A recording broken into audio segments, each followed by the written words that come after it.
10 tim dari Kota Palembang ambil bagian dalam kejuaraan sepak bola kelompok umur di bawah 43 tahun bertajuk Piala Wali Kota Palembang.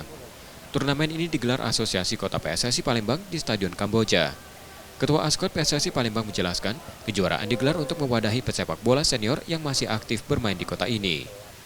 Ya, karena kita mengingat kita kan banyak pemain-pemain legenda ya, pemain-pemain legend yang ada di Sumatera Selatan, khususnya di Kota Palembang ya. Jadi saya selaku Ketua Askot PSSI Kota Palembang yang untuk kembali menggairahkan, menghidupkan kembali pemain-pemain usia lanjut lah untuk bisa menyalurkan lagi hobi-hobinya di lapangan ini.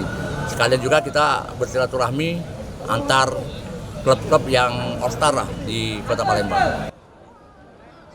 Tak hanya itu, Askot PSSI Palembang juga melibatkan para pemain senior ini dalam proses pembinaan pemain muda.